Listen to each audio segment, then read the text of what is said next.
अग्नि देवता के 3 पुत्रों का जिक्र वेदों में किया गया है। एक का नाम है पावक, दूसरे का नाम है पवमान और तीसरे का नाम शुचि।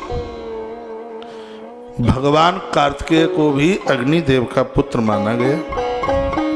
जिन घरों में अग्नि प्रज्वलित होती है, जिन घरों में अग्नि का आदर होता है, स्पष्ट लिखा है मान होता है, उस घर में वर और वधू में कभी लड़ाई झगड़े नहीं होते। ये वरदान है अग्नि देवता का। जिन घरों में आप दिया बाती करते रहेंगे, जोत जलाते रहेंगे, हवन इत्यादि होता रहेगा, उस घर में पति और पत्नी में मन मुटाव नहीं हो सकता। ऐसा ये अद्भुत ग्रंथ है। उपनिषद की ऋचा है अग्नि ही सर्व देवता। ये जितने भी देवता हैं वो सब अग्निदेव में वास करते हैं। दोपहर के समय लिख लें 11:48 से लेके 12:12 तक, और ग्रंथ में लिखा है कि दोपहर 11 बजे से लेकर दोपहर 1:15 बजे तक ये जितने भी संपूर्ण देवता हैं वो सब अग्नि में विराजित होते हैं। वो भोजन का प्रसाद का इंतजार करते हैं।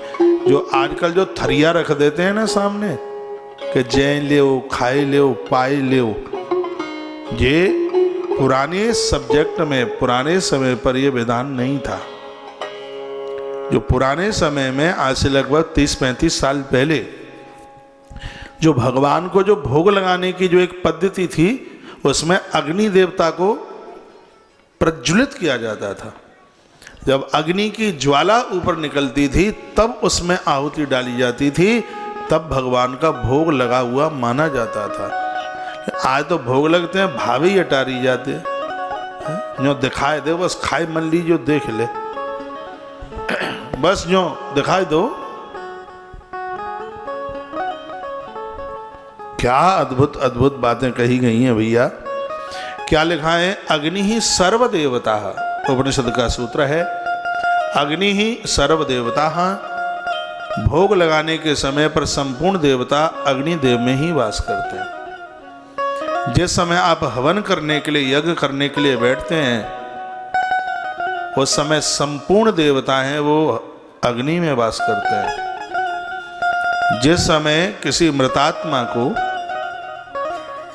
मृतात्मा को प्रेत भी कहा जाता है, जानते हैं प्रेत? बहुतों की दृष्टि में प्रेत का अर्थ होता है भूत। यही है प्रेत का अर्थ, भूत जानते हैं वो भूत। प्रेत का अर्थ भूत नहीं है। मृतात्मा को प्रेत की संज्ञा दी जाती है, भले ही कोई बहुत बड़ा तपस्वी क्यों नहीं गया। गरुड़ पुराण में प्रेत की परिभाषा है। प्रेत का मतलब है कि जो मृत्यु के तत्पश्चात चला गया, उस शरीर से अब कभी दोबारा आने वाला नहीं है। उस जाने वाली उस जीवात्मा का नाम प्रेत है। जिसने प्रस्थान किया, अब उसका वापस आना हो ही नहीं सकता। चाहे आप रो, चाहे आप गाओ, चाहे आप माथा ठोको, चाहे आप छाती ठोको। गरुड़ पुराण ने कहा जो चला गया, जो गंतव्य को प्राप्त हो गया है, वो अब वापस नहीं आएगा, इसलिए उसका नाम प्रेत है। लेकिन वहां जब पूजा कराई जाती है तब कहा जाता है प्रेत के लिए चढ़ाओ, तो घर के लोगों को पता लगता है तो हमारा पुरखा प्रेत हो गया। वो तो पंडित जी बार बार आपको प्रेत कहेंगे। गया जी में आप कभी पिंडदान कराने को जाओ तो उनके मुंह से प्रेत ही शब्द निकलता है। तो कभी कभी पूछा जाता है ये बताइए हमारे पुरखे प्रेत बन गए, आप बार बार प्रेत कहते हैं। अरे प्रेत का मतलब है जो जीव चला गया अब वापस आया ही नहीं, आ ही नहीं सकता, इसलिए उसका नाम प्रेत है। तो जिस समय वो चिता जलती है ना, इसकी इतनी बड़ी महिमा का वर्णन किया, इसलिए एक संतान के लिए बोला गया है जो अंत में अपने पुरखों को, अपने माई बाप को, दादा दादी को अंतिम संस्कार कर सके। वो अग्नि की जो चिता है पितृलोक को स्पर्श करती है, और जिस समय वह चिता जलती है, आप क्या समझ रहे हैं? भाग्यवान गया है, देवता लोग स्थान छोड़ के खड़े हो जाते हैं। इसलिए हमारे सनातन में अग्नि संस्कार 16 संस्कारों में से एक प्रमुख संस्कार है। जहां जाति कर्म संस्कार है, महिमा है, यहां तक कि सन्यास की जितनी महिमा है, अंतिम संस्कार की महिमा उससे कम नहीं है। इसकी महिमा समझनी चाहिए। ग्रंथाकार ने कहा अग्नि ही सर्व देवता है। अग्नि में संपूर्ण देवता के वास करते हैं। अग्निदेव को वंदन होना चाहिए।